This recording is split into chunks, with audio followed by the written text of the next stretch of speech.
What if I told you that 93% of men fail with women? Not because they're unattractive or broke, but because they're blind to the silent forces that actually drive female desire. This video is about uncovering those 9 hidden psychological triggers, the ones most men never see coming. And no, this isn't about manipulation. It's about becoming the kind of man who doesn't chase, because he doesn't need to. It's about mastering the game by mastering yourself. The Stoic way. You're about to understand why attraction is less about what you have and more about who you are when no one's watching. So if you're tired of feeling confused, rejected, or replaceable, hit subscribe to Stoic 24 and tap the bell icon. Trust me, number 5 will flip your entire view of dating on its head, and once you hear it, there's no going back.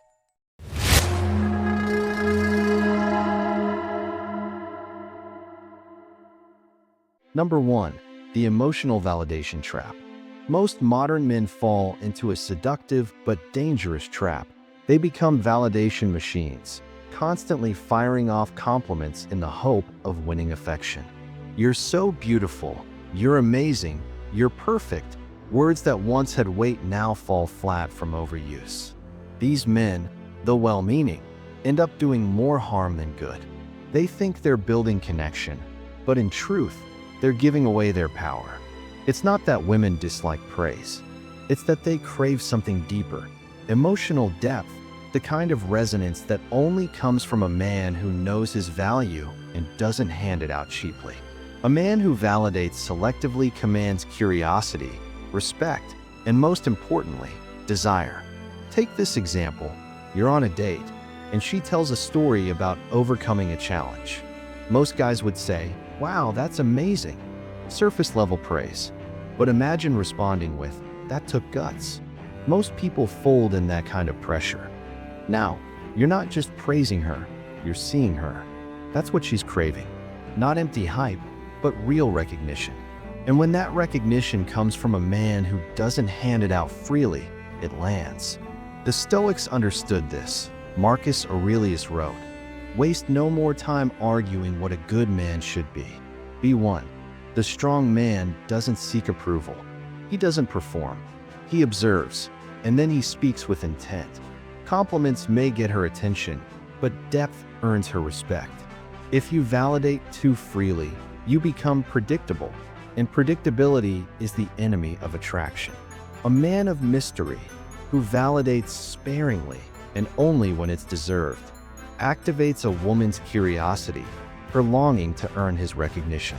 That's emotional leadership, and that's what separates the hype man from the high-value man. Number 2, the protector instinct. There's a primal truth hardwired deep into every woman's psyche. Safety is love. And no matter how modern our lives become, the instinct remains ancient. Women are wired to seek safety not just physically, but emotionally, through you. When chaos hits, be it in her emotions, her day, or her world, she will test you. Not because she wants to destroy you, but because she needs to believe in you. She needs to know you won't crack under pressure, that your spirit doesn't shatter like glass when she storms.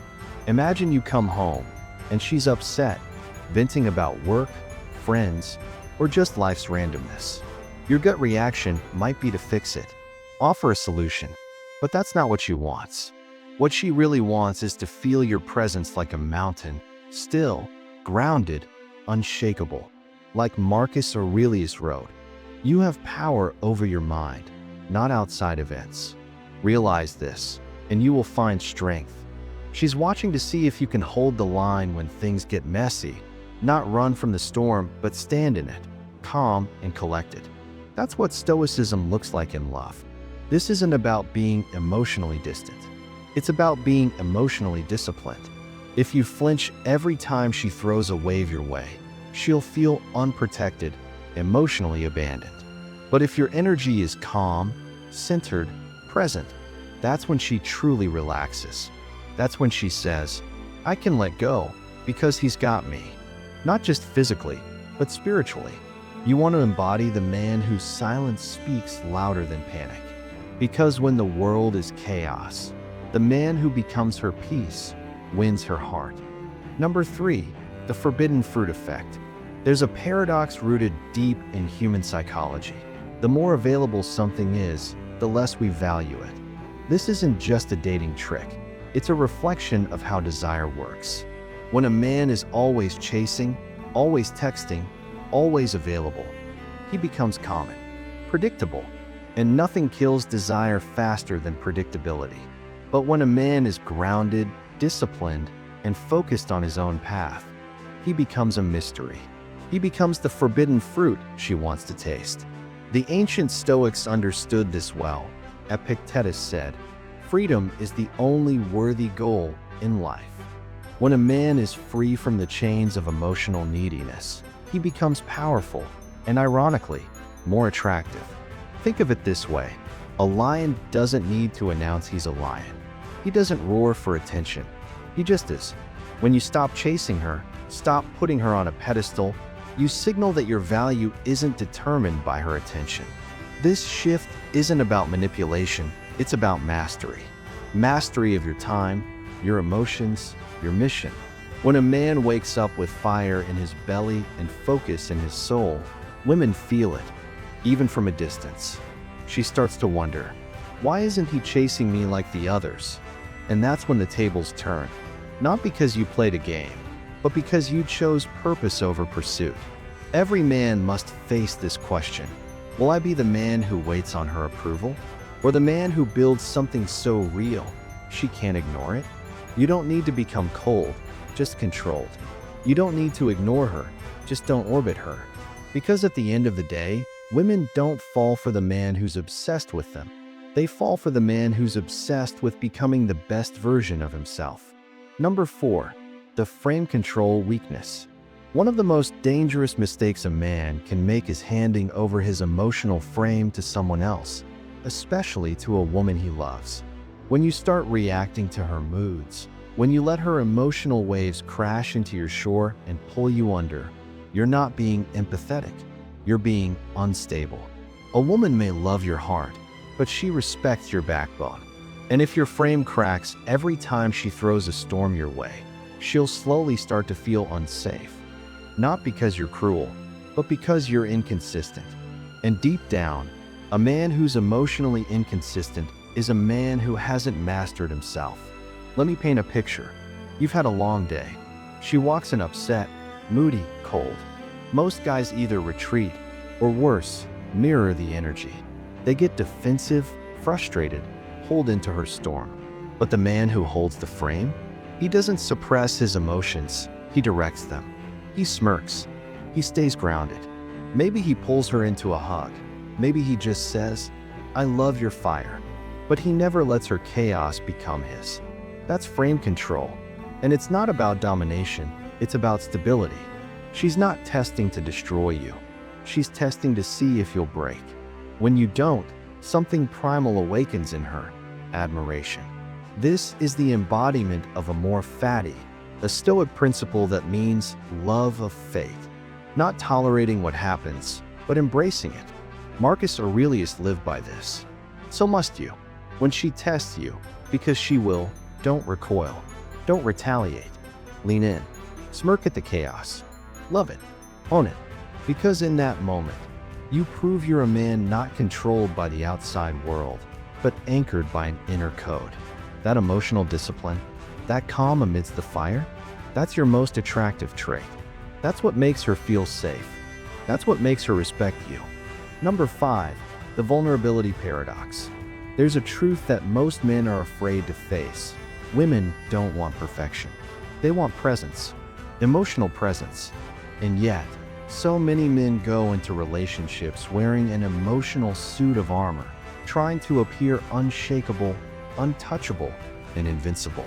But what they don't realize is that this armor doesn't make them more masculine. It makes them invisible, emotionally invisible. And to a woman, that's not strength. That's loneliness in disguise. You see, it's not the man who hides his emotions who wins her trust. It's the man who masters them and shares them with precision. Controlled vulnerability is not weakness. It's a demonstration of discipline and depth. There's a difference between dumping your insecurities and sharing your struggles. A man might say, "I used to feel like I didn't matter.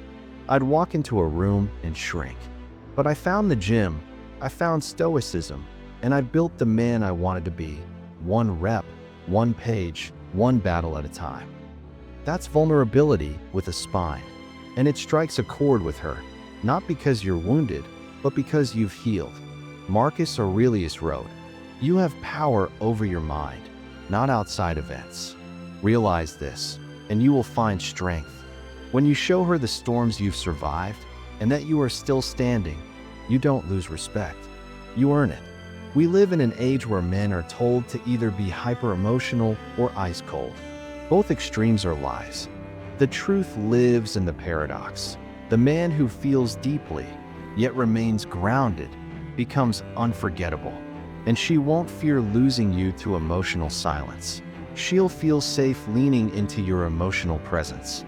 Number 6, the social proof hack. There's a hardwired truth in human nature that many men ignore.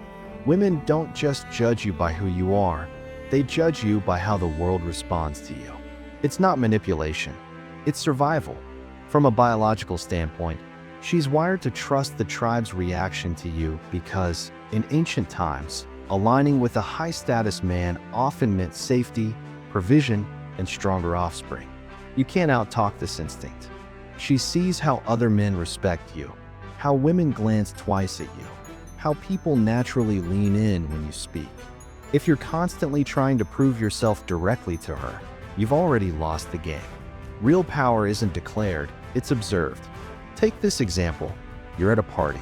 One guy's loud, cracking jokes to get attention. Another man says little but is greeted by everyone with firm handshakes and real smiles. People shift slightly to make room for him. He doesn't need to say he's important. Everyone else says it for him. Which man do you think she notices on a deeper level? Which one aligns with her instinct to trust the tribe? The quiet man doesn't chase validation. That's your benchmark. You don't chase status to impress a woman. You build it because you respect yourself and want to be a man other men look to in a storm. Marcus Aurelius wrote, "Waste no more time arguing what a good man should be. Be one." When you live in alignment with your values, when your word means something, when you do hard things without applause, that's when the tribe begins to speak for you. Women don't just hear your words, they feel your gravity. And when the world respects your presence, she won't need to ask who you are. She'll already know. Number 7, the anti-hero attraction. You've heard it before, nice guys finish last. But that's only half the truth. Nice guys don't finish last because they're kind, they finish last because they're boring. They lack edge, danger, mystery.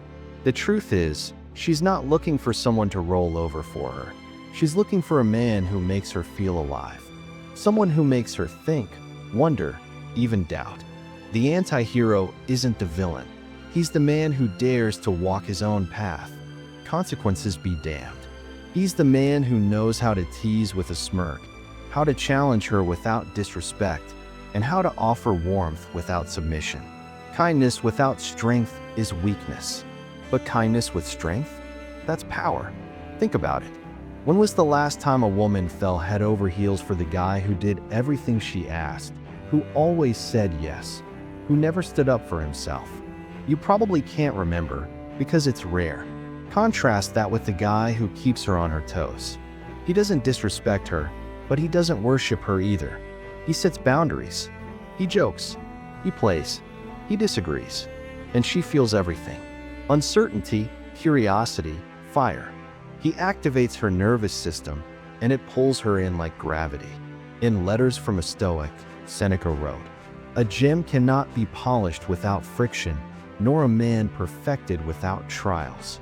Women are drawn to men who've been through trials, who carry a scar or two, and aren't afraid to show it. The anti-hero is imperfect, but that's what makes him real. So here's the gut check. If you've been nice your whole life and still find yourself invisible, maybe it's not because you're too kind, it's because you're too safe. You've hidden your passion under politeness. You've buried your edge to make her comfortable, but in doing so, You've made yourself forgettable. She doesn't want perfect. She wants real. A man who can make her feel something. Because at the end of the day, love doesn't bloom in safety. It ignites in tension. Be kind, yes, but never harmless. Number 8, the scarcity principle. In a world where most men are desperate for attention, validation, and affection, there's something magnetic about the man who walks away first. The man who leaves the date when the vibe is still high. The man who doesn't reveal every emotion, every plan, or every thought. That man becomes a mystery, and mystery breeds attraction. The scarcity principle is not about playing games. It's about protecting your energy and reminding both her and yourself that your presence is valuable, not freely given. You are not a subscription she can access at will. You're a limited edition, rare, intentional, and unpredictable. Think about the last time you truly valued something. A vintage watch, a rare bottle of whiskey. Maybe it was the one that got away. Why did it feel so important? Because it wasn't always available. It had weight. It carried a sense of finality, and that made every second with it matter. Now flip the roles. You become that rare presence. When you don't always pick up the phone, when you're not always available, when you leave while the connection is still alive and burning, you etch your presence into her memory. You're not abandoning her. You're giving her the gift of anticipation. A man who understands the scarcity principle doesn't have to chase. He attracts. Marcus Aurelius once said, "The best revenge is not to be like your enemy." Translated into the arena of attraction, the best move is not to be like every other man. While most guys linger, overstay, and beg for more time, you detach with grace. That stoic detachment isn't cold, it's powerful. It whispers, "I am full on my own. I do not need to cling." And ironically, that strength is what pulls people in. The truth is, women don't fear losing someone who's always available. They fear losing the man who could be gone tomorrow. Not because he's cruel, but because he values his time, his life, and his mission more than he craves validation. Number 9, the purpose magnet. At the core of masculine attraction lies purpose, something greater than just fleeting pleasure or convenience. Women aren't drawn to men because of what they can offer in isolation, but because of what those men are becoming, building, and striving for. It's not about being the destination, it's about being the journey. When you stand for something bigger than yourself, whether it's a mission, a craft, or a vision, you become magnetic. Women want to be part of that story, not the entire story itself. They want to be companions on a path that challenges and elevates both of you, not the prize at the end of the road. Think about the man you admire most. Maybe it's a leader, an artist, or a warrior who seems to carry an invisible force around him. What sets him apart isn't just success. It's the relentless drive to create, to conquer, to grow. Real-life example. Imagine a man who's launching a business from scratch. He wakes up early, works late, fights off setbacks, but never loses sight of the vision. Women will notice that fire, and instead of expecting him to stop and focus all his attention on them, they want to step into that energy, compete to play a role in that mission, and rise alongside him. If you're just sitting idle waiting for attention, you're invisible. But if you're building a legacy, women want in. Stoicism teaches us to live according to nature, which means fulfilling the role you were born to play. Marcus Aurelius said, "The impediment to action advances action. What stands in the way becomes the way." Your mission is your path, your obstacle, and your purpose all rolled into one. When a man lives with intention, he doesn't chase validation. He commands respect through action. Women aren't drawn to a man's goal because it's shiny or easy. They are drawn to his unwavering pursuit of that goal, the battle scars he earns along the way, and the strength he shows by refusing to settle. If you want a woman to truly want you, don't make her your goal. Make her want to join you on your conquest. Let her compete to earn a place in your story. That's how you become irresistible. Call to action. Listen closely. These 9 weaknesses aren't just tricks or shallow game. They're deep keys to mastering human nature, forged in the fire of Stoic wisdom. If you're serious about upgrading your dating life and becoming a man who commands respect, this is where you start. Smash that like button, subscribe to Stoic 24, and hit the bell icon so you never miss a lesson that could change your life. This channel isn't about quick fixes. It's about building a brotherhood of men who win not just with women, but in every area of life. Drop a comment right now and tell me which weakness caught you off guard. I read every single one. Now go ahead, use this knowledge wisely, and watch your world transform.